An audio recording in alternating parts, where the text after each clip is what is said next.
되는데 목차인데 종류, 요건, 목적, 해석. 목차를 봐야 크게 보여요. 성립요건, 효력요건, 목적 4가지, 확정, 가능, 적법, 사회적 타당성. 자, 요건 갑니다. 계약을 했어요. 계약은 유효해야겠죠. 그래야 채권도 취득하고 등기하면 소유권도 취득해요.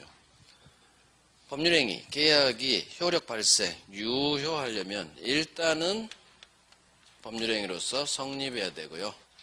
그래서 성립요건 3가지를 갖춰야 되고, 일단은 성립해야 되고,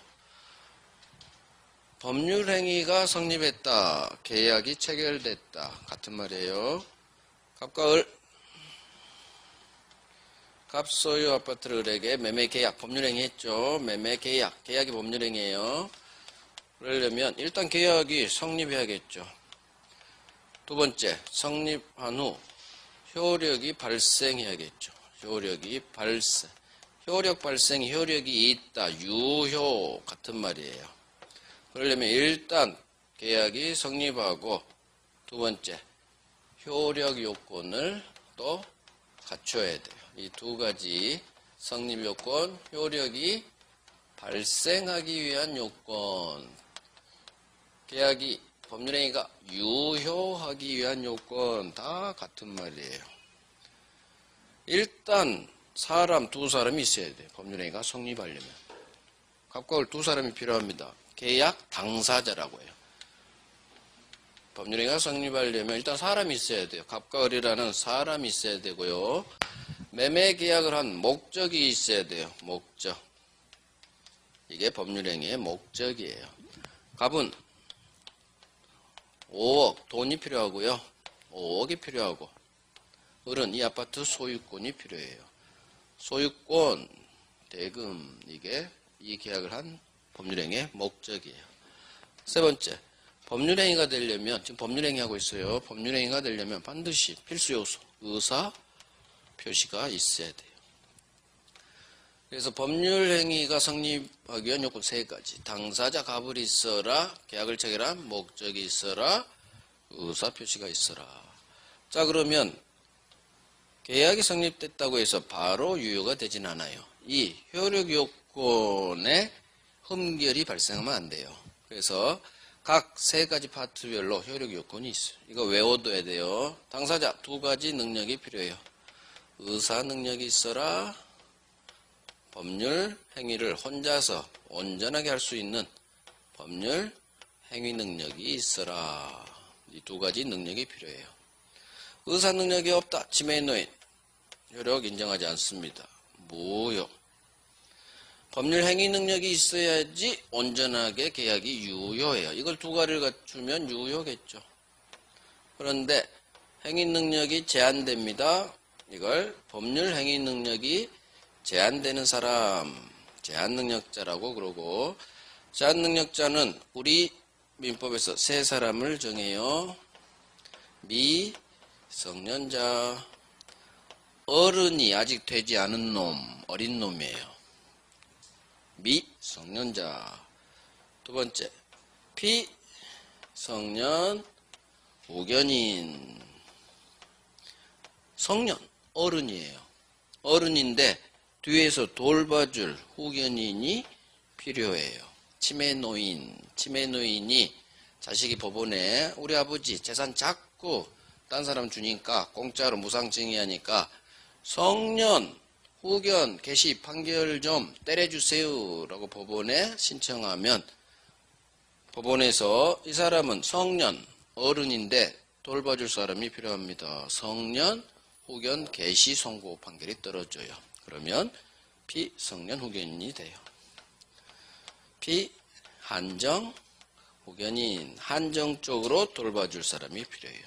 그래서 제한능력자는 3사람, 미성년자, 피성년 후견인, 피한정 후견인. 문제는 미성년자 얘들 혼자서 못해요. 계약. 법정 대리인의 동의를 받고 하거나 아니면 아예 이 사람들이 대리로 해야 돼. 법정 대리인이 여기서 나와요. 그런데 혼자서 했다? 17살짜리 혼자서 했다? 무효가 아니라 법에서 취소 사유로 정해요. 그래서 제한능력자 법률행위는 취소할 수 있다. 우리 민법에서 정한 취소 사유 3가지 중 첫 번째 취소 사유. 자, 목적 봤죠? 확정, 가능, 적법, 사회적 타당성이 있을 것. 그러면 유효. 의사표시 속마음인 의사와 겉으로 표시한 게 그대로 표시돼야겠죠? 의사와 표시는 일치해야 되고 아무런 하자가 없어야 유효가 되는 거예요. 그런데 의사와 표시가 일치하지 않네요. 사기, 강박 등에 따른 하자가 있네요. 그러면 무효가 되거나 착오, 사기, 강박은 취소 사유가 돼요. 그래서 우리 민법 취소 사유 제한능력자, 착오, 의사표시, 사기, 강박에 의한 의사표시 이 3가지가 우리 민법에서 정한 취소 사유 제한능력자, 착오, 사기, 강박에 의한 의사표시 취소 사유 딱 3가지. 민법이래. 입문을 들었으면 지금 제가 한 말을 이해를 하실 거고 3주간의 입문을 안 들었으면 무슨 말인지 모를 거예요. 입문에서 다 한 얘기예요. 그러니까 반드시 오늘 처음 오신 분들은 입문 강의 한번 3주 얼마 안 되니까 빨리 한번 들어보세요. 자, 그래서 왜냐? 입문에 막 했던 걸 지금 또 자세하게 할 수는 없는 거예요. 안 한 거 막 새로 해야 되니까 추가. 그래서 강의가 단계, 순환별로 단계를 가니까 반드시 앞전 강의를 들어야 돼요. 이게 법률행위 성립요건, 효력요건이에요. 결국 이제 정리합니다. 법률행위가 유효하기 위해서는 일단 법률행위로서 성립해야 되고 두 번째 효력요건 여기가 확정, 가능, 적법, 사회적 타당성이 있을 것. 그러면 유효가 된다는 얘기죠.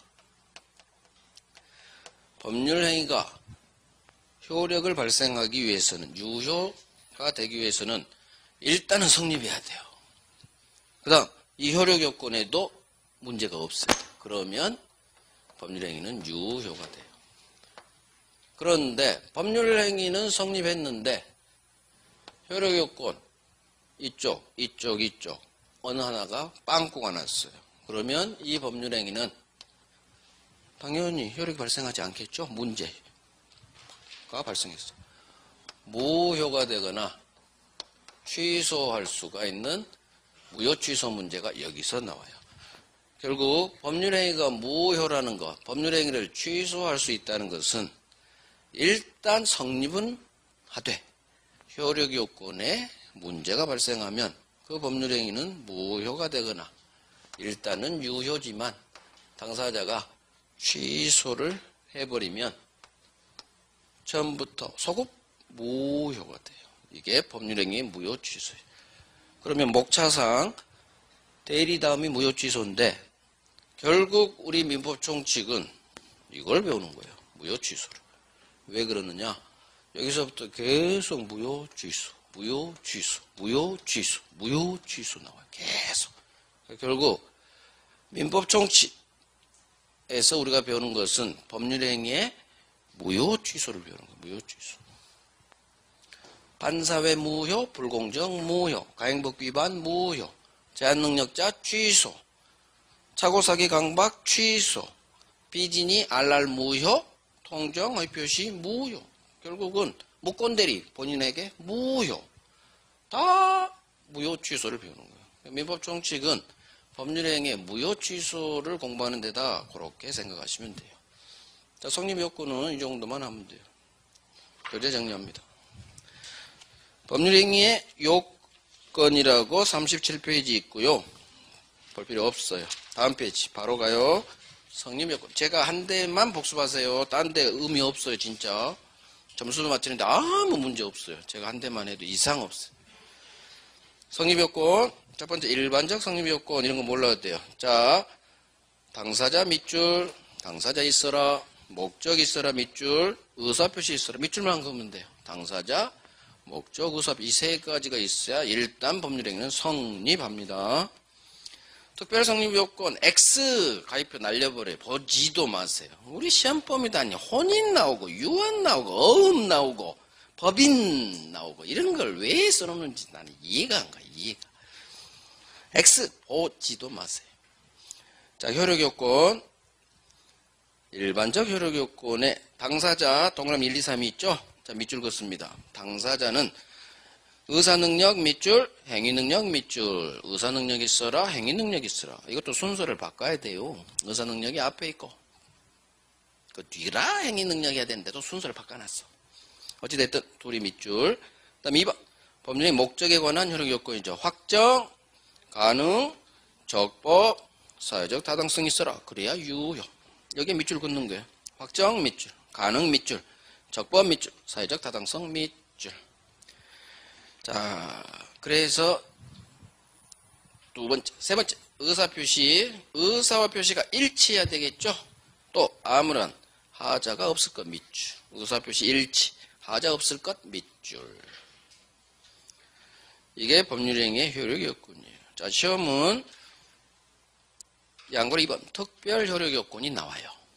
자, 이건 다음 순환에서 해야 돼요. 왜? 우리 시험 아직 공부하지 않은 대리, 조건 거기서 나오는 내용이기 때문에 한 바퀴 돌고 3월에 합니다.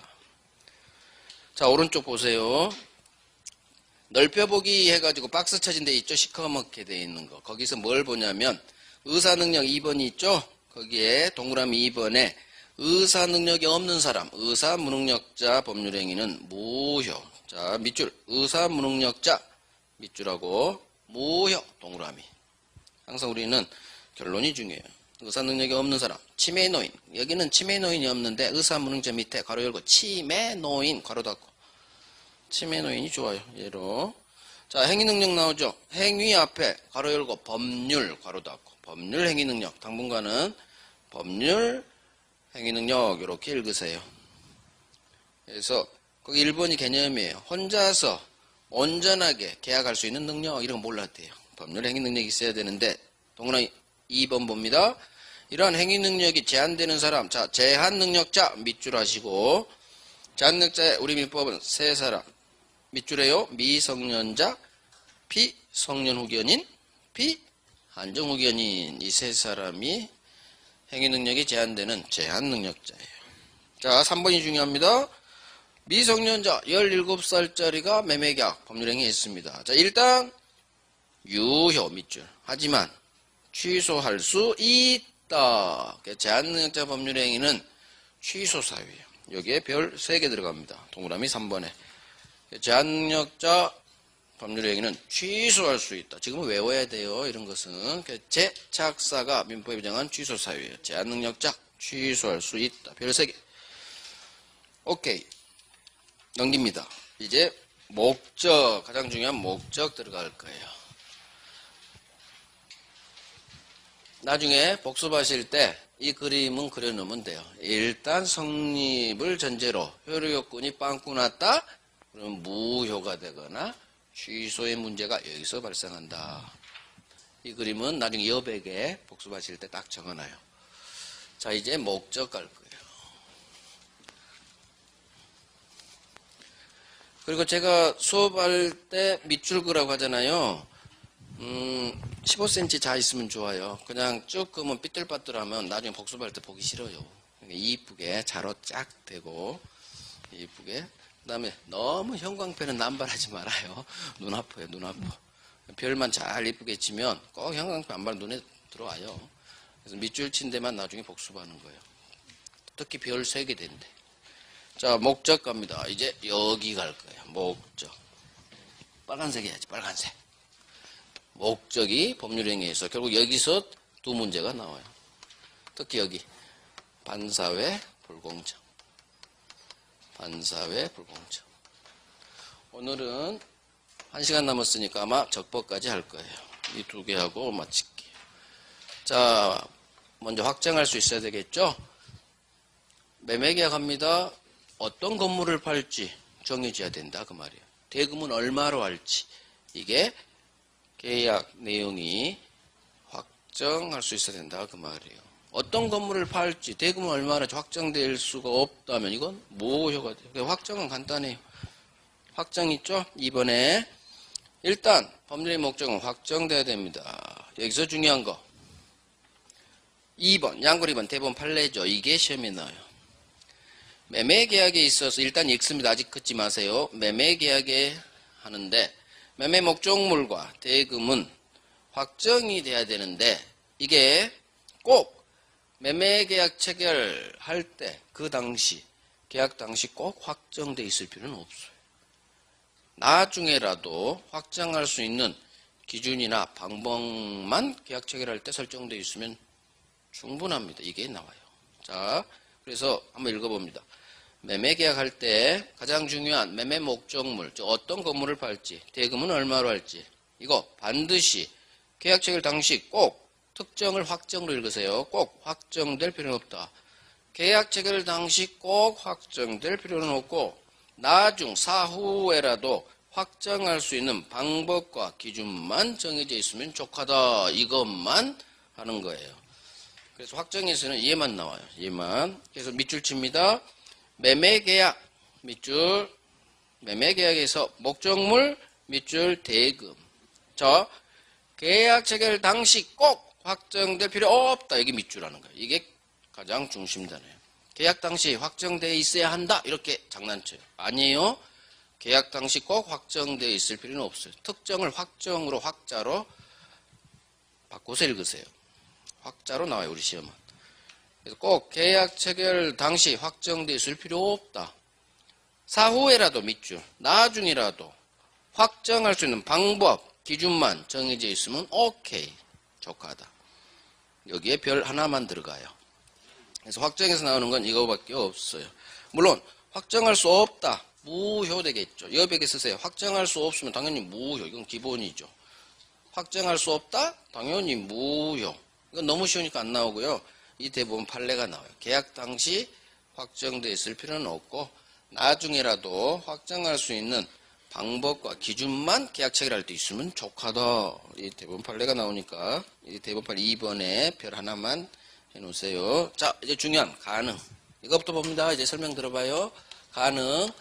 법률행위 계약 목적은 실현 가능해야 돼. 실현 가능. 가능 반대말이 불능이 나오겠죠. 갑 소유 아파트를 갑이 을에게 매매로 팝니다. 5억에 팔아요. 매매 계약을 5월 1일 날 했어요. 그런데 이 건물이 한 달 전이든 하루 전이든 건물이 이미 불타서 날아가 버렸네요. 계약 체결하기 전 한 달 전에 이미 건물이 멸실됐네요. 갑소유 건물이 한 달 전에 이미 불타서 채밖에 없어요. 목적물이 멸실하면 소유권과 같은 물권은 소멸합니다. 물권은 소멸사예요. 그러면 매매계약을 통해서 갑은 소유권을 넘겨줄 채무가 발생하는데 건물이 날아가 버렸으면 소유권을 넘겨주고 싶어도 넘겨줄 수가 없죠. 건물이 없어져 버렸는데 소유권 이전 채무는 불능에 빠졌다고 해요. 불가능. 소유권 넘겨주는 것이 불가능해졌어요. 이걸 갖다 떼어버리고 법에서는 불능이라고. 자, 불능 이렇게요. 하고 싶어도 할 수가 없네. 앞으로 이거 그대로 외워요. 하고 싶어도 할 수가 없네. 나는 하고 싶어. 소유권 넘겨주고 싶어요. 넘겨주고 싶어요. 하지만 넘겨줄 수가 없네요. 이게 불능이에요. 계약 체결 전에 이미 건물이 없어져 버렸죠. 태초부터 불능이네 해서 이 불능을 원시적 불능이라고 해요. 결국 계약 체결 전에 어떤 사유로 건물이 멸실했다. 이미 멸실되어 있으니까 원시적 처음부터 불능. 그러면 이미 계약 체결 전에 날아간 건물에 대한 매매계약, 이 매매계약의 효력을 어떻게 볼 것이냐, 유효냐 무효냐. 결국 우리는 유효냐 무효냐 그 싸움이에요. 민법 총칙은. 원시적 불능은 이 매매 계약이죠. 무효로 바로 보여요. 아무런 효력이 없어. 건물이 이미 없는데 뭔 놈이 유효, 무효입니다. 그래서 원시적 불능 무효 외웁니다. 별 3개짜리 할 거예요. 이게 원시적 불능. 계약 체결 전 이것부터 외워야 돼요. 계약 체결 전에 이미 날아가서 원시적 불능. 원시적 불능 매매 계약은 효과가 무효. 이걸 외웁니다. 기출 이게 3번, 4번 나왔어요. 자, 이번에 상황이 바뀌어요. 5월 1일 날 계약 체결할 때 건물은 멸정이 존재했어요. 그런데 나중에 계약금, 중도금, 잔금 이 순서대로 진행되는데 계약 체결한 후 한 달 후 6월 1일 날 건물이 불타서 날아가 버렸어요. 그러면 계약 체결한 후 건물이 멸실돼 버렸죠. 소유권 이전 채무는 불능에 빠지겠죠. 건물이 날아가 버렸으니까. 이 계약 체결 후 멸실로 소유권 이전 채무가 불능에 빠졌죠. 후에 불능이니까 이 불능을 후발적 불능이라고 해요. 그래서 원시적 불능 반대말 후발적 불능. 전 반대말 계약 체결 후. 민법은 좋은 게 다 반대말이에요. 후 불능이니까 원시적 불능 반대말 후발적 불능. 이때 불능은 기억합니다. 소유권 이전 채무가 불능에 빠진 거예요. 그래서 매도인이 채무자라는 개념이 나와요. 매수인은 채무자, 반대놈은 채권자라고 해요. 매매계약은 소유권 측면에서는 소유권 주세요라는 채권자, 대금 측면에서는 대금줄 흰색으로 써야지. 대금 측면에서는 대금줄 채무자예요. 한 사람이 채권자도 되고 채무자도 되는데 불능에 있어서만큼 고정돼 버려요. 소유권 측면, 소유권 채무만 불능이 나와요. 돈 채무, 5억 채무는 절대 불능이 발생하지 않아요. 왜냐? 얘가 잔금 5억을 못 줘요, 대금을. 나는 5억을 주고 싶어도 줄 수가 없네요. 그러면 5억 대금 채무를 불능이라고 하느냐? 그렇지 않아요. 대금 채무는 절대 불능이란 말이 안 나와요. 왜? 당신한테만 돈이 없지. 은행에 돈 많아요. 절대 대금 채무는 불능이라는 상황이 벌어지잖아. 하지만 이 건물은 얘밖에 없어요. 따라서 건물이 날아가면 이건 대체 불가능해요.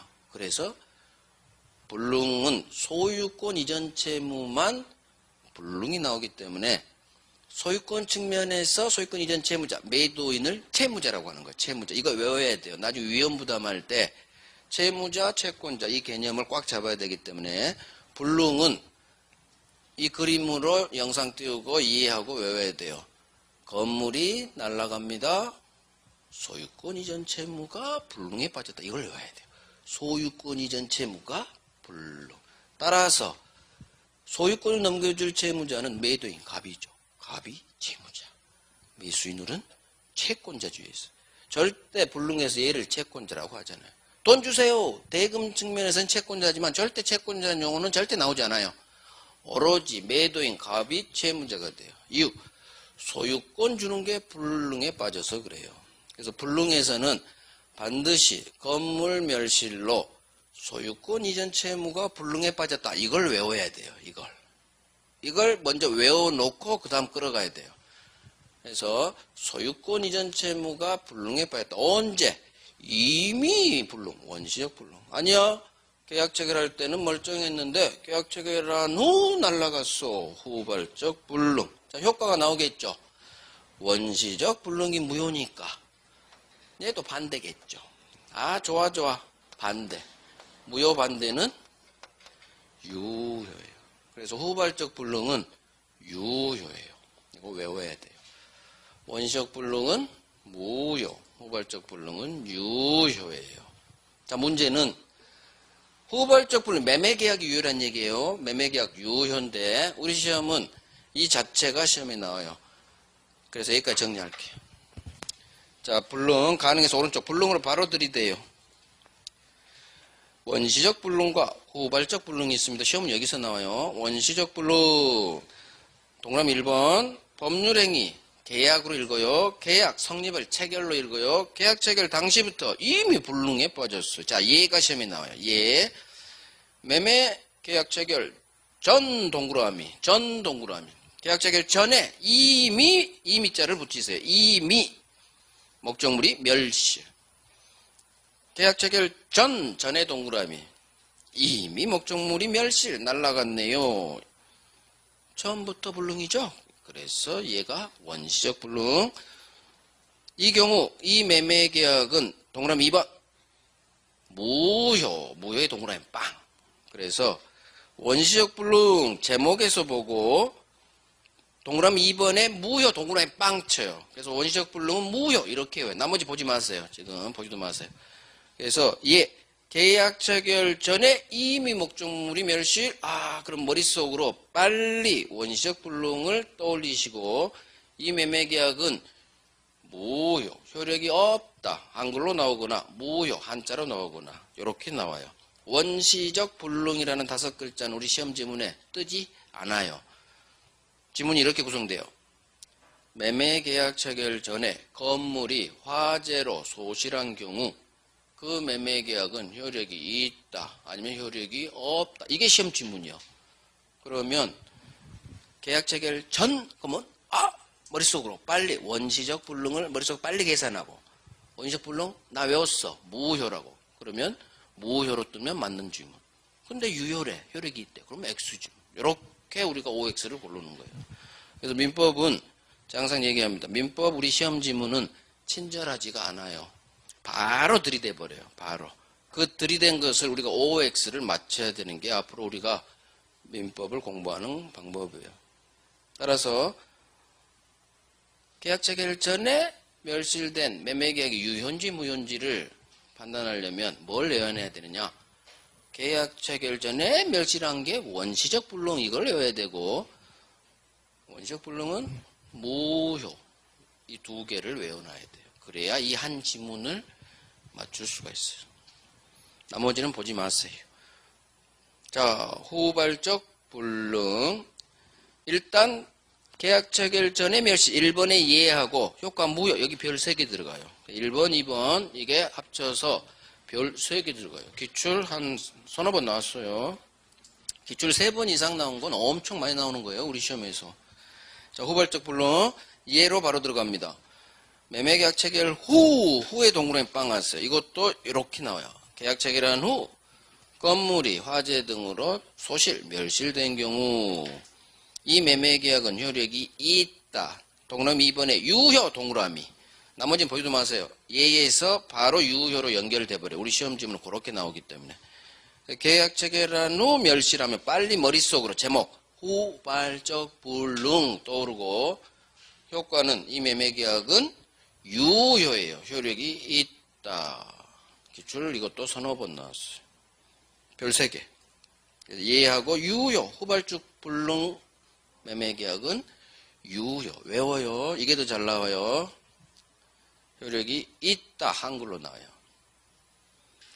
자, 별 3개 하시고 외우세요. 원시적 불능, 무효. 후발적 불능, 유효. 외워야 돼요. 외우면 맞추고 외우지 않으면 찍어야지 뭐. 외우세요. 제가 외우세요 하면 외워두면 좋아요. 자, 설명 들어갑니다. 그러면 후발적 불능 이제 설명 여기까지가 입문에서고 이제 새로운 거 할 거예요. 아니다. 했나? 헷갈려. 자, 어쨌든 매매계약은 후발적 불능 유효죠. 여기다 새로 쓸게요. 자, 후발적 불능이에요. 갑, 소유, 건물을 을에게 8초 매매계약 5억 받고 팝니다. 그런데 이 건물이 5월 1일 날 계약서 썼는데 계약 체결한 후 계약 체결할 때는 멀쩡했는데 계약 체결한 후 멸실로 날아가 버렸습니다.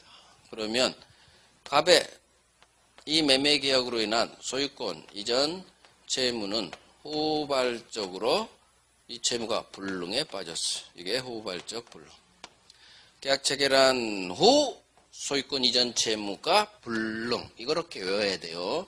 계약 체결한 후 이걸 반드시 같이 해야 돼요. 불능 앞에 갑의 소유권 이전 채무가 불능. 자, 소유권 이전 채무니까 매도인이 채무자라고요. 갑을 채무자라고 해요. 고정됩니다. 불능해서 매도인은 오로지 채무자. 그러면 을은 채권자죠. 반대쪽이니까 채권자. 후발적 불능의 경우라 하더라도 이 매매계약은 유효해요. 외워야죠. 후발적 불능, 이 매매계약은 유효. 유효란 얘기는 효력이 있어요. 문제 여기서 발생해요. 아니, 효력이 있으면 뭐해? 소유권 넘겨받을 수 있어요? 없어요? 소유권 넘겨받을 수가 없죠. 불능이니까. 그럴 때 이 두 사람 사이 관계를 어떻게 처리하느냐, 이 문제가 이제 나와요. 건물이 날아가 버렸으니까 소유권 취득 못하겠죠. 두 사람 사이에 어떻게 후속 문제를 처리할 것이냐, 이제 시험이 여기서 나와요. 어떻게 처리하느냐, 이 멸실된 불능이 됐죠. 이 불능의 원인을 따져봅니다. 이 건물이 어떻게 날아갔니? 불능의 원인을 따져요. 경우수가 두 개가 있어요. 갑이 담배 피다가 불내버렸어요. 그 경우수 있겠죠. 두 번째, 소유권 넘겨줄 채무자예요. 갑은 아무 잘못 없었어. 근데 허리케인이 휩쓸어 버렸어. 태풍이. 또는 지진으로 무너져 버렸어. 경우수는 이 두 가지로 나눠요. 첫 번째, 불능의 원인. 건물 멸실 원인이에요. 건물 멸실 원인이 채무자 이놈, 갑 잘못으로 날아갔어. 잘못을 귀책 사유라고 해요. 책임 있는 사유. 같은 말. 채무자는 매도인 갑을 말해요.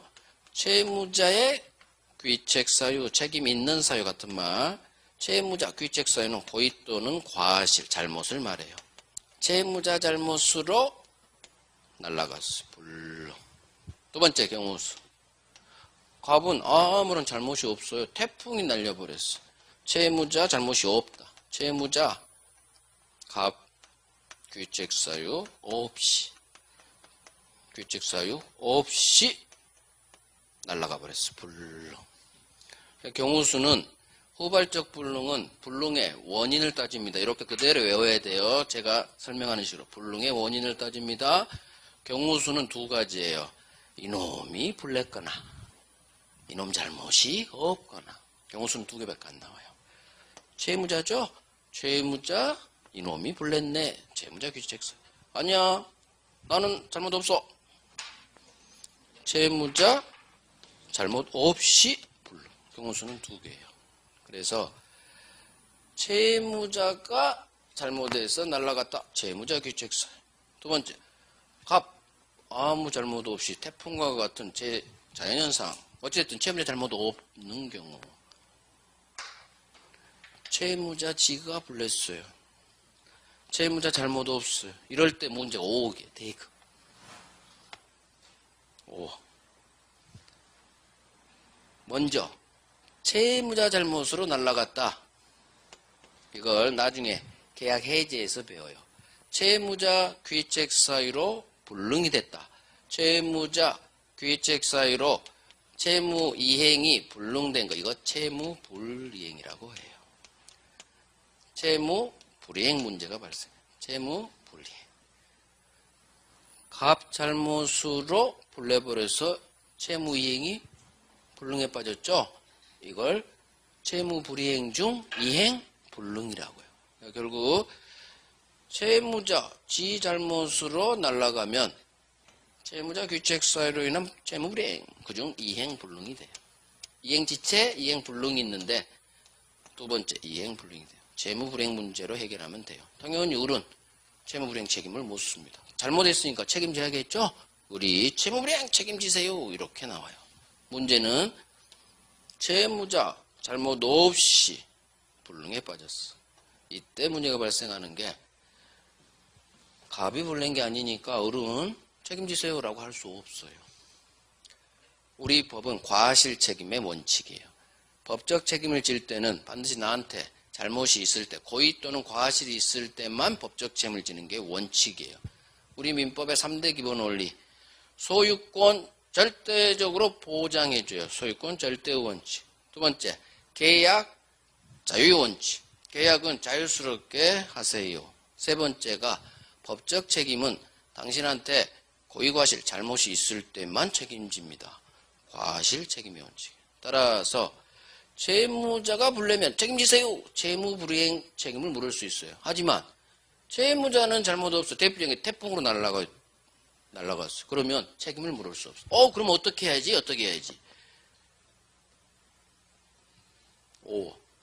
이 5억을 과연 갑이 달라고 할 수 있느냐? 없느냐?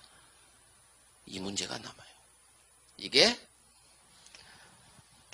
5억이라는 대금, 대가를 받을 수 있는지 없는지에 관한 그 위험을 갑과 을 중 누가 부담하느냐에 관한 위험 부담의 문제로 이제 해결이 돼요.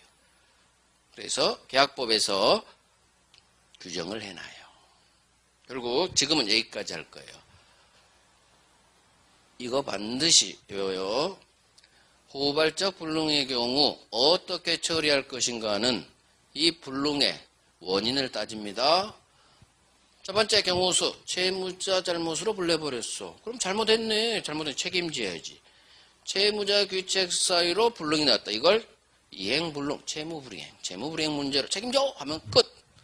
근데 채무자 아무 잘못 없어요.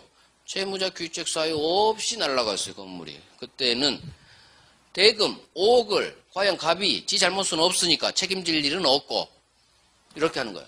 야, 태풍으로 날아갔잖아. 나 잘못 없어. 우리 계약서 썼지. 너 임마 5억 줘. 라고 갑이 5억 주세요. 라고 할 수 있는 건지. 그러면 을은 갑 미쳤니? 건물이 날아갔는데 내가 왜 너한테 5억을 주니? 나는 못 줘. 갑은 달라고 하고 계약서 쓴 대로. 을은 나 못 줘. 서로 입장이 다르기 때문에 얘는 달라고. 지 책임 없으니까. 얘는 못 주겠다고 하고. 그래서 법이 정해놔요.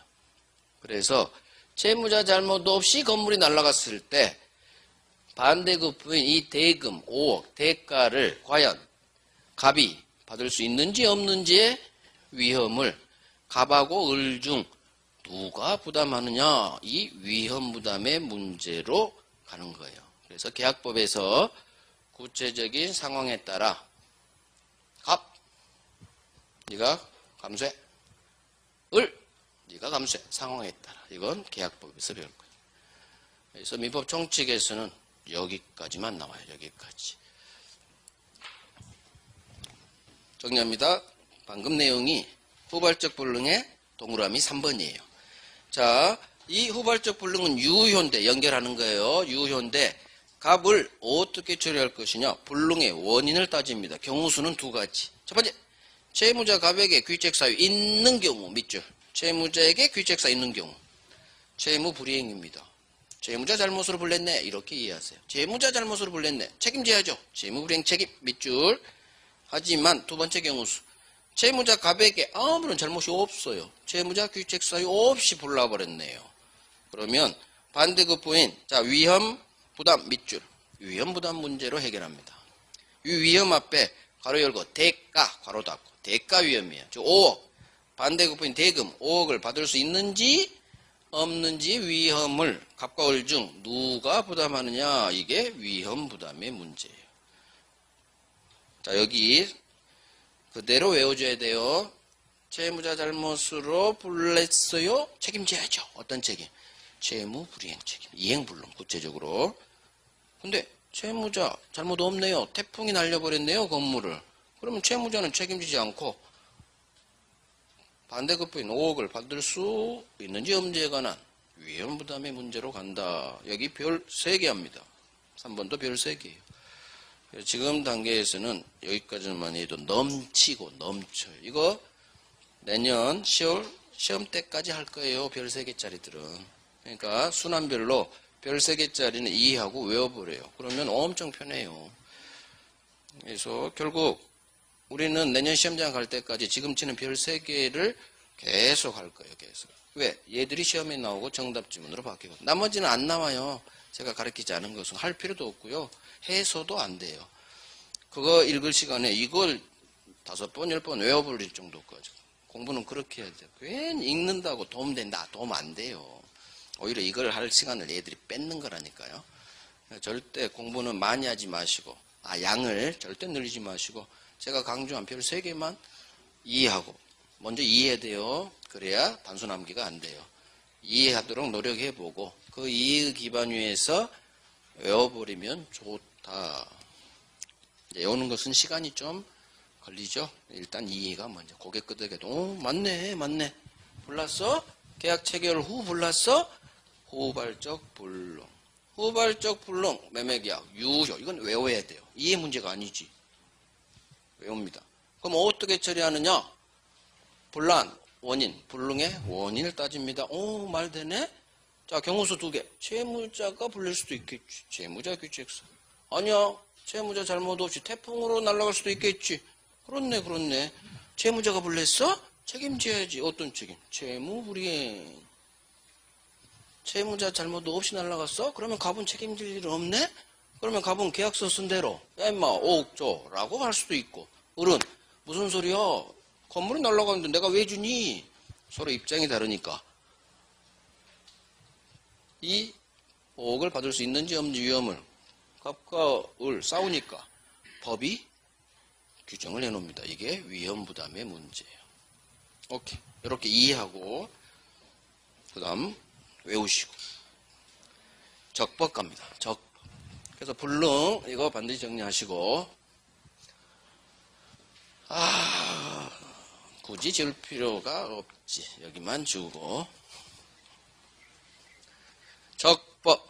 확정 가능 적법. 3번째입니다. 적법. 법에 적합해라. 자, 법 규정은 2개가 있어요. 법을 만드는 이유는 나라에서 법 만들잖아요. 국민들 보고 지키세요. 법은 지켜야 됩니다.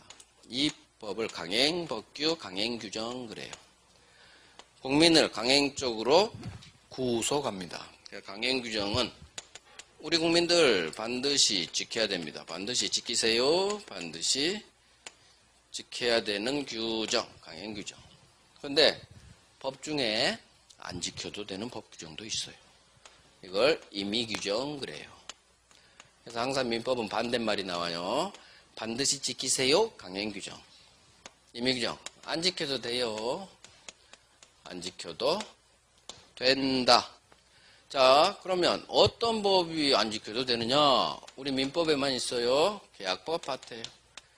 계약법 규정들은 계약법을 지배하는 원리가 아까 잠깐 언급했지만 계약 자유의 원칙. 계약 자유 원칙이 계약법의 지도 이념이에요. 계약은 자유롭게 할 수 있어요. 삼성 거 살지, LG 거 살지 내 마음이고요. 또 당사자끼리 계약하면서 자유스럽게 특약도 설정 가능해요. 법은 A라고 돼 있지만 갑과 을이 야 우리 B로 해 B로 하는 법과 다른 특약 유효해요. 그래서 임의 규정은 안 지켜도 돼요. 안 지켜도 됩니다. 즉 계약 내용은 법은 A라고 돼 있지만 당사자들끼리 우리 B로 합시다. 법은 A라고 돼 있지만 갑과 을이 계약 체결하면서 매매 계약 체결하면서 우리 법과 다른 B로 합시다. B로 하는 특약 먹힙니다. 안 지켜도 되기 때문에 당사자가 마음대로 임의로 배제해버릴 수 있는 규정, 이게 임의 규정의 정의예요. 강행 규정 반드시 지켜야 되죠. 또 반대예요. 계약법, 채권법. 채권법 반대는 물권법이에요. 물권법은 무슨 원리가 지배하느냐? 물권, 법정주의가 지배해요. 자, 물권의 종류, 물권의 내용은 물권법에서 정한 대로 움직이세요. 이게 물권, 법정주의. 물권의 힘이 굉장히 셉니다. 채권에 비해서. 따라서 법이 정한 대로 하세요. 법이 정한 내용과 다른 내용, 특약 안 됩니다. 그래서 당사자 간의 특약 안 먹혀요. 무효예요. 다 반대예요. 다 반대. 그래서 물권법 규정은 대부분이 강행 규정. 계약법 파트는 대부분이 안 지켜도 돼요. 특이하게 먹히는 임의규정이에요. 문제는 반드시 지켜야 되는데 우리 국민들 꼭 안 지킵니다. 법 위반하죠. 위반하면 당연히 지키라고 만든 법을 국민이 안 지켰어요. 그러면 당연히 힘 주지 않습니다. 당사자가 의도한 효력 인정하잖아요. 무효예요. 그래서 가행규정 위반했다 그 법률 행위는 무효예요. 이게 원칙이에요. 지키라고 만든 법 안 지켰어요? 효력 인정하지 않겠습니다. 가행법 위반 무효예요. 그런데 세상이 꼭 한 가지만으로 흘러갈 수 없는 게 이 세상살이에요. 되게 복잡하잖아요. 그래서 가행법 위반 무효 이렇게만 처리하면 편할 텐데 꼭 세상살이야. 그래 간단치가 않네요. 자, 이유 예외가 발생해요. 예외가 갑이 노점상 순대 팔아요, 떡볶이 팔아요, 오뎅 팔아요. 밤에 회사 마치고 귀가하다가 공부하다가 귀가하다가 포장마차죠. 포장마차에서 오뎅 5,000원어치 사 먹죠. 자, 포장마차 노점상은 무허가 업체예요. 우리 식품위생법은 허가받고 음식 파세요. 그런데 허가 없이 음식을 팔고 있죠. 무허가 음식 판매. 나는 국민이죠. 국민은 포장마차에서 열심히 오뎅을 사 먹습니다. 순대를 사 먹습니다. 법 위반 행위에 나도 가담하고 있는 거예요. 무허가 음식 판매 행위에 나도 협조를 하고 있는 거예요. 법 위반. 법은 우리나라에 공포된 99% 이상이 강행법규예요. 지켜야 됩니다.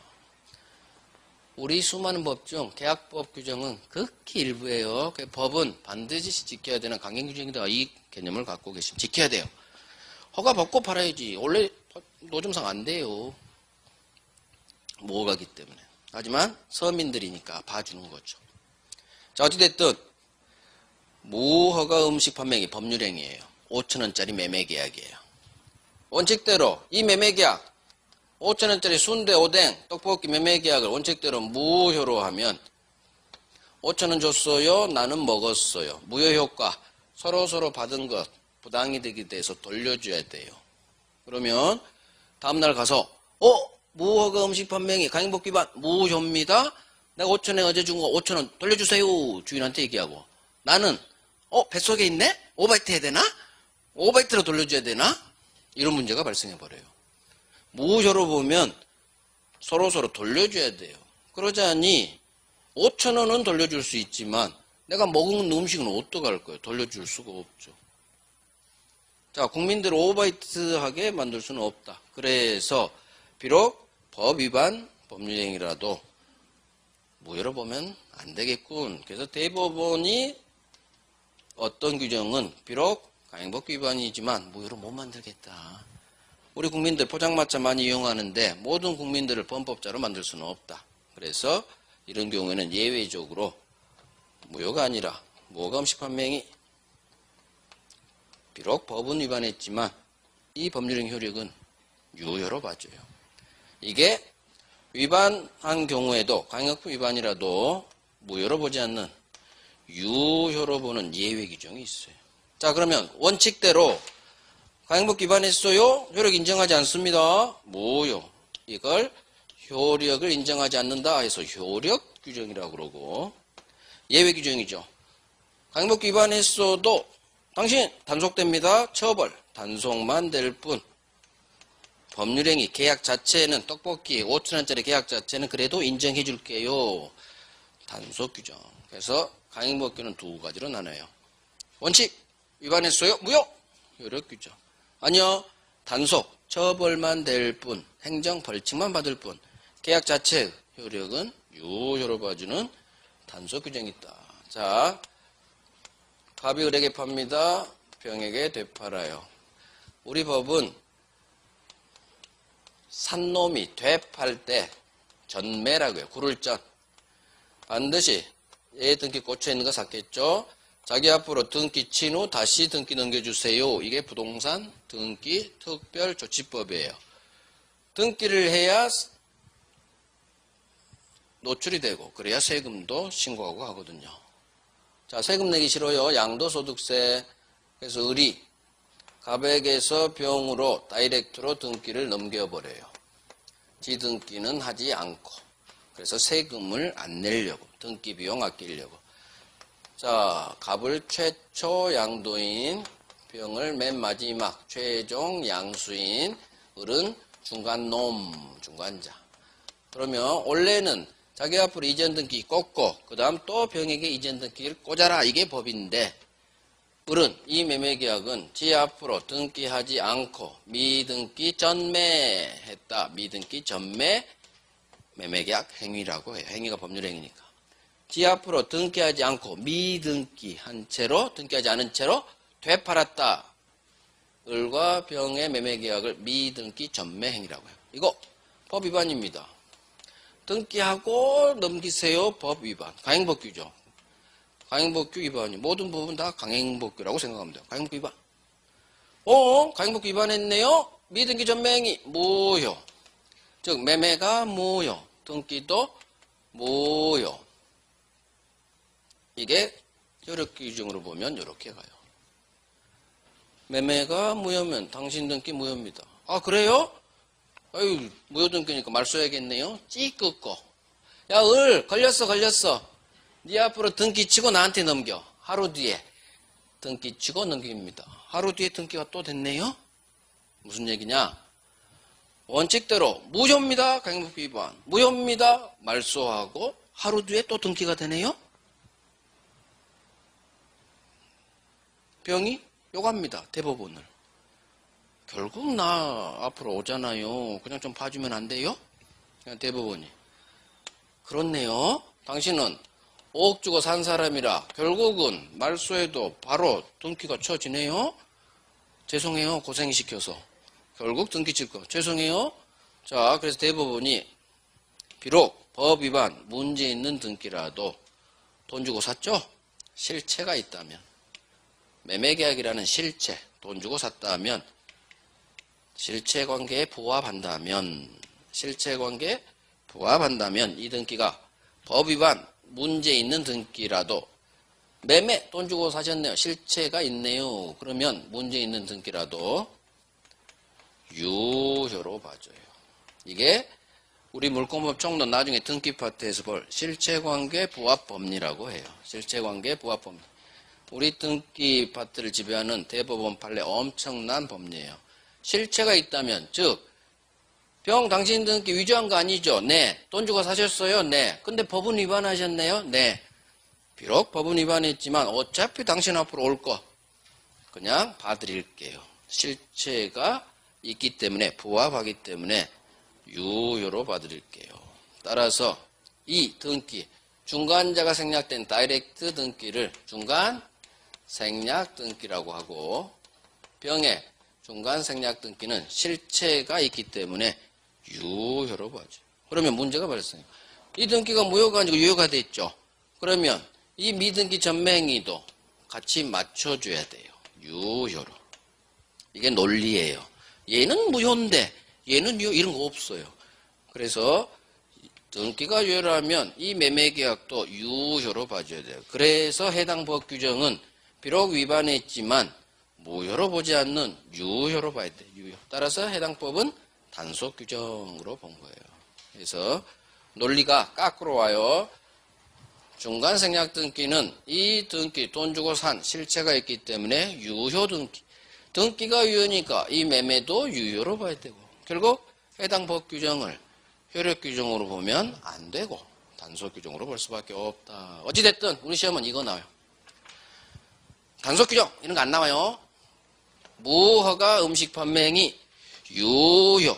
다음 중 유효인 법률행위 무효인 법률행위 해서 얘들이 나와요. 그래서 단속 규정 4글자 절대 안 나와요.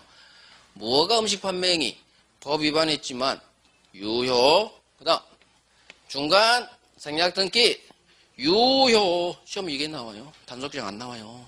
그래서 중간 생략 등기는 유효. 이해하고 이걸 외워야 되는 거예요. 이해하고 외워야 되는 거예요. 다 끝났어. 자, 그래서 봅니다. 적법 강행 규정이 있고 임의 규정이 있죠. 사유질서 관계 있는 규정, 관계규정 몰라도 돼요. 사유질서 관계 없다, 임의규정. 밑줄만 치세요. 직접적으로 시험 나온 적 한 번도 없어요. 자, 임의규정이 뭐냐? 자, 읽고 한번 이해해 봅니다. 강행규정은 당사자의 의사로 그 적용을 배제할 수 없고, 즉, 반드시 지켜야 되는 규정. 하지만 임의규정은 내 마음대로 배제할 수가 있죠. 그래서 당사자의 의사로 적용 배제할 수 있는 임의규정. 이런 거 안 나와요. 자, 다음 페이지. 이해를 위해서 제가 설명했을 뿐이에요. 효력규정과 단속규정이 있죠? 효력규정, 원칙규정이에요. 위반시 효력을 인정하지 않겠습니다. 그래서 위반, 동그라미 1번에 위반 밑줄. 효력 부정, 두 번째 줄. 사법상 효력 부정이 있죠? 말이 어렵죠? 그 밑에 효력 부정 밑에 괄호 열고 무효예요. 괄호 닫고. 그래서 효력규정은 위반시 무효 두 글자를 기입하세요. 여백에. 단속규정, 위반 첫 번째 줄 동그라미 위반 밑줄하고 위반. 자, 두 번째 줄에 효력은 부정하지 않는 규정. 자, 부정하지 않는 밑에 괄호 열고 유효 괄호 닫고. 단속규정은 위반해도 유효. 제재를 가할 뿐 제재 위에 여백에 괄호 열고 단속 괄호 닫고. 단속만 당할 뿐 법령 효력은 유효로 보는 단속규정. 밑줄 잘 그어요. 나중에는 밑줄 근 데만 읽을 거예요, 여러분들. 나머지는 읽는 거 아니에요. 그래서 밑줄을 잘 그어야 돼요, 처음에. 그래서 제가 일일이 알려드리잖아요. 그래서 밑줄을 어떻게 긋느냐? 제 흑판에 써져 있는 거 있죠? 그런 걸 밑줄을 긋는 거예요. 혹시나 못 긋고 놓치고 한 것은. 제가 말하는 거, 그것만 밑줄을 긋는 거예요. 자, 시험은 동그라미 2번이 나와요. 중간생략 등기 밑줄. 무허가 음식 판매 행위 밑줄. 무허가 음식 판매 행위 추가하세요. 우리 시험은 무허가 음식 판매 행위 이렇게 나와요. 여기 중간생략 등기 무허가 음식 판매 행위 합쳐서 별 3개 아주 크게 해요. 중간생략 등기 기출 4번이에요. 4번. 무허가 기출 2번. 그래서 적법에서는 얘가 시험 나요. 단속규정. 단속규정이라 하지 않고 이거 그 밑에 여백이 있어요. 중간생략 등기 밑으로 여백이 유효라고. 중간생략 등기 유효. 무허가 음식 판매행위도 유효. 우리 시험은 얘가 유효냐 무효냐 그렇게 시험이 나와요. 그래서 중간생략 등기 무허가 음식 판매행위는 해당 법 위반했다 하더라도 이 해당 법 규정을 단속 규정으로 보기 때문에 유효다. 유효다. 별 3개. 별 3개. 오케이. 끝. 나머지 밑에 판례 이런 거 보지도 마세요. 안 나와요. 나오지도 않는 내용이 너무 많아요. 기본서에. 진짜예요. 보지 마세요. 30년에 한 번 나온 것들이에요. 30년에 한 번 나온 건 안 나온 거예요. 30년에 한 번. 30년에 10번 나온 것도 있고요. 5번 나온 것도 있고요. 그런 것들이 중요한 거예요. 나온 게 또 나와요. 안 나온 건 안 나와요. 안 나온 거 할 필요가 없어요. 그럴 시간 없어요. 우리 별 3개짜리 하기도 엄청 많아요. 나중에 특별법까지 하면. 그래서 하루에 별 3개 한 거 벌써 별 3개 얼마나 많이 했어. 오늘 3시간 동안. 그것만 자기 걸 만들기에도 벅찬 시간이 1년이에요. 나머지는 관심도 두지 마세요. 관심도. 오케이. 오늘 여기까지. 탈법행위 오른쪽 X. 3번 탈법행위 이런 거 보지도 마세요. X. 자, 오늘 이걸로 마칠게요. 25분이죠. 요약 들어갈게요. 오늘 한 거 들으세요. 책 보지 마시고. 들리면 오늘 수업에 집중을 하신 거고 뭔 소리인지 하나도 모르겠다 하면 집중을 안 하신 거예요. 그럼 복습하시면 돼요. 복습. 자, 오늘 한 게 민법정식 법률행위 배웁니다. 법률행위 필수요소 의사표시. 법률행위 내가 하지 않고 남을 시켜서 합니다. 대리. 법률행위가 무효 취소할 수 있네요. 무효 취소. 법률행위 조건이나 날짜를 답니다. 조건기한. 자, 법률행위 들어가기 전에 권리변동을 잠깐 봐요. 자, 권리변동은 딱 2개만 보면 돼요. 권리변동의 3가지 모습하고 권리변동이 일어나는 원인. 자, 권리변동 3가지 모습. 권리 소유권이라고 생각하죠. 소유권이 발생하네요. 변경되네요. 소멸되네요. 발생, 변경, 소멸, 발생. 소유권을 취득합니다. 소멸, 상실합니다. 득실, 변경이라고도 해요. 자, 중요한 게 취득의 모습이에요. 맨 처음에 취득합니다. 원시 취득. 아니야, 타인 소유권을 승계받습니다. 승계 취득. 자, 원시 취득. 건물 처음 신축했네요. 소유권이 처음 태어났네요. 원시 취득의 대표적이에요. 승계 취득. 자, 머릿속으로 영상 뜨요. 갑으로부터 을이 매매계약을 통해서 소유권 자기 앞으로 등기치면 갑소유권이 그대로 이전됩니다. 매매계약 콕 집어서 왔다. 특정 승계 이전됩니다. 이전적 승계. 갑이 죽습니다. 상속인 갑다시에게로 아버지 모든 재산이 다 이전됩니다. 상속도 이전적 승계. 포괄승계예요. 포괄승계. 모든 재산권 채무까지도 포괄적으로. 그래서 매수인은 특정 승계인, 상속인을 포괄 승계인. 이게 취득의 모습이에요. 자, 설정적 승계 하나 있죠. 소유권이 이전하고 상속인이 이전하고, 설정적은 소유권의 제한물권을 설정하는 거. 이거 설정적 승계 취득이에요. 지상지역, 전세, 저당권, 설정계약 플러스 등기치면 각 제한물권을 취득합니다. 설정적 승계 취득. 아니, 을한테는 이 제한물권이 처음 태어났는데 왜 승계 취득이지? 갑으로부터 이전받은 게 아닌데, 이건 플러스 개념이라 그래요. 갑 소유권 위에 제한물권이 추가돼요. 플러스. 그럼 뭘 승계받는 건데? 소유권이 가지고 있는 사용, 수익, 처분 권능을 승계받는 거예요. 설정적 승계 취득이에요.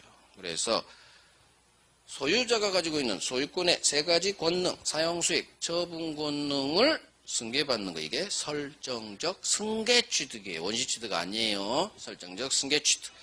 취득 끝. 권리 변동이 일어나는 원인. 권리가 변동됐다. 소유권을 취득했다. 결과죠. 을은 어떤 행동을 해서 소유권을 취득했느냐? 매매계약, 법률행위 했네요. 갑다시는 어떻게 해서 아버지 재산 소유권을 취득했느냐? 법이 그러네요. 민법 규정, 법률 규정. 그래서 을이나 갑다시의 소유권 취득이라는 권리 변동이 일어난 원인은 두 개가 있어요. 하나는 내 의사대로 내가 원해서 얻는 법률행위. 하나는 상속과 같이 나는 원하지 않았어요. 근데 법이 당신 직계비속 1순위네요. 법이 정한 요건을 갖췄기 때문에 당신 아버지 재산 상속받으세요. 민법 규정, 법률 규정에 따라 당사자의 의사와는 무관하게 법이 그래서 권리변동이 일어나네요. 그래서 권리변동의 원인은 두 가지. 법률 행위, 법률 규정. 자, 이걸 법률 요건이라고 해요. 요건을 갖추면 법률 효과, 권리변동이 일어나죠. 요건 대 효과. 여기서 하나 용어가 또 나와요. 법률 행위나 법률 규정, 법률 요건을 구성하는 개개 요소들이 있어. 구체적 사실, 개개의 사실. 이걸 법률 사실이라고 하는데, 법률 사실은, 자, 그림 그려야 돼요. 법률 행위를 구성하는 요소는 법률 행위 필수 요소, 의사표시. 법률 규정을 구성하는 사실은 어마어마하게 많아요. 의사표시 아닌 거, 모든 법 구성 요건, 그게 다 법률 규정을 이루는 개개 사실들이에요. 상속을 구성하는 사실은 당연히 아버지 사망이에요. 사망. 또 법에 의해서 취득시, 오늘 안 했지만 취득시, 시간의 경과 이딴 게 있어요. 가장 중요한 거 준법률행위를 알아야 돼요. 시험은 준법률행위가 나와요. 자, 준법률행위는 의사의 통지, 관념의 통지가 있어요. 의사의 통지 외워야 돼요. 최고예요. 최고는 물어보는 건데 의사표시 아니에요. 물어본다고 해서 나는 추인을 받고 싶어. 근데 법은 추인 거절로 봐버려요. 법이 정한 효과가 발생하기 때문에 의사표시를 못 본 거예요. 그래서 의사표시랑 사실 똑같아요. 근데 의사표시를 못 봐. 왜? 당사자의 의사대로 추인 효과가 발생하는 게 아니라 법이 추인 거절입니다. 법이 정한 효과가 발생해서 의사표시 아닌 의사의 통지 최고. 그 다음 관념의 통지. 반드시 관념 괄호 열고 사실. 일정한 사실을 통지하는 게 관념의 통지예요. 그래서 연착됐네요. 연착됐다는 사실을 통지. 이게 관념의 통지. 그렇게 중요하잖아요. 최고 의사의 통지. 준법률행위. 의사표시 아니다. 이것까지. 법률행위 갑니다. 법률행위 종류 봐야 되고 요건 봐야 되고 목적 봐야 되고 해석 봅니다. 4개를 봐야 되는데 종류. 의사표시 개수에 따라 의사표시 하나로 바로 법률행위가 돼요. 단독행위. 의사표시 2개 있어야 돼요. 계약. 자, 단독행위는 상대방이 있는 단독행위가 있고 상대방이 없는 단독행위가 있어요. 자, 상대방이 있는 단독 이게 중요해요. 취소합니다. 계약 해제, 해지합니다. 철회합니다. 추인합니다. 다 의사표시예요. 이거 의사표시 하나만 있으면 바로 법률 효과가 발생해버립니다. 형성권. 일방적 의사표시만 있으면 상대방 동의 필요 없어. 바로 각 법률 효과가 발생해요. 그래서 의사표시 하나로 바로 법률행위 단독행위. 상대방이 있어요. 반드시 내 계약 상대방에게 취소합니다. 해지합니다. 추인합니다. 철회합니다. 반드시 상대방이 있습니다. 이에 반해서 소유권 포기합니다. 내 옷 의류 수거함에 버립니다. 포기합니다. 의사표시. 하지만 그냥 버리면 돼요. 상대방 없어요. 그래서 소유권 포기는 이해돼요. 그냥 버리면 돼. 상대방 없네. 그래서 상대방 없는 단독행위. 자, 의사표시는 꼭 명시적 말이나 서면, 편지로 해야 될 필요는 없어요. 행동을 통해서도 의사표시 있는 걸로 봐요. 이걸 묵시적 의사표시. 버립니다. 행동했죠. 포기 의사로 보는 거예요. 묵시적 의사표시. 그래서 앞으로 세트 의사표시는 명시적으로도 묵시적으로도 무조건 가능하다 하면 맞는 지문이에요. 묵시적 의사표시. 처음부터 끝까지 가능해요. 그 다음 채권행위, 물권행위. 채권행위는 매매계약입니다. 매매교환 임대차. 우리 계약법 파트는 동네가 채권법. 따라서 매매교환 임대차 계약은 채권 채무가 발생하는 채권행위. 자, 매매계약합니다. 소유권 주세요라는 소유권 이전 채권이 매수인에게 발생하고 값은 소유권 이전 채무가 발생합니다. 계약을 하니까 매매계약을 하니까 채권 채무가 발생하네 채권행위. 채무가 발생하니까 이거 의무부담행위라고 해요. 채무는 이행해야 됩니다. 이행에 문제가 남아요. 자, 팔 때 꼭 내 건물이어야 되느냐? 안 그래요. 남의 건물도 계약서 쓸 수 있어요. 타인권리 매매 유효예요. 이유. 나중에 이상 없이 을에게 소유권만 이상 없이 넘겨주면 돼요. 그래서 채권행위는 처분 권한이 없어도 돼요. 내 아파트 아니어도 계약서 쓸 수 있어요. 을에게 나 이상 없이 잔금 받고 당신에게 등기 넘겨줄게요. 타인권리 매매 유효. 하지만 물권행위 말 그대로 법률행위 하니까 물권, 소유권이나 제한물권 같은 물권이 발생합니다. 등기예요. 자기 앞으로 등기 꽂았습니다. 소유권이라는 물권이 발생했어요. 자, 갑 입장에서는 지 소유권을 을에게 처분한 거예요. 그래서 물권행위는 처분행위예요. 외워야 돼요. 물권행위는 처분행위. 소유권을 양도했어요. 제한물권을 설정했어요. 소유권이든 제한물권이든 물권이 발생 취득하면 물권행위. 물권행위는 처분행위. 소유권 양도했네요. 제한물권, 저당권 설정했네요. 다 물권행위, 처분행위. 처분했다고 그래요. 남의 건물을 등기를 넘겨줘 버리면 안 되는 거예요. 반드시 처분행위 할 때는 처분 권한, 즉 소유권이 있는 자가 처분해야 돼요. 처분 권한 없이 처분했다? 당연히 무효예요. 무효. 자, 요건 봅니다. 성립요건, 효력요건. 일단 법률행위가 유효해야 되는데 법률행위가 효력 발생 유효하려면 일단은 성립해야 돼요. 그 다음 효력요건 몇 가지에 빵꾸가 나면 안 돼요. 성립요건 세 가지. 일단 갑을 사람이 당사자, 계약 당사자가 있어야 되고 계약을 체결한 목적이 있어야겠죠. 법률행위 필수 요소, 의사표시가 있어야 돼요. 자, 일단 그러면 성립했다고 바로 유효되지 않아요. 효력요건도 통과를 해야 돼요. 당사자에 관한 효력권 두 가지 능력이 필요해요. 의사능력이 있어라, 행위능력이 있어라. 법률행위능력이에요. 의사능력이 없어요. 치매노인, 무효. 행위능력이 제한됩니다. 제한능력자라고 그러고 우리 법에서 세 사람, 미성년자, 비성년후견인, 따라하세요. 비한정후견인. 자, 미성년자 고삐리가 팔았어요. 부모 동의 없이. 제한능력자 법률행위 일단은 유효로 봐줘요. 하지만 나중에 취소할 수 있다. 취소 사유로 봐요. 제한능력자 법률행위 취소. 목적 네 가지 외워야 됩니다. 확정할 수 있어야 되고 실현 가능해야 되고 적법해야 되고 사회적 타당성이 있어야 돼. 이거 효력요건 두 번째가 결국 저 목차인 거예요. 목적. 확정할 수 없다. 당연히 무효겠죠. 다음 가능해야 돼요. 근데 소유권 이전이 가능해야 되는데 소유권 이전 채무가 불능에 빠집니다. 불능이라고. 자, 불능은 두 가지가 있어요. 또 그림 그려요. 영상에 갑을 그래야 이해가 잘 돼요. 기억도 오래가고. 계약 체결하기 전에 건물이 날아갔네요.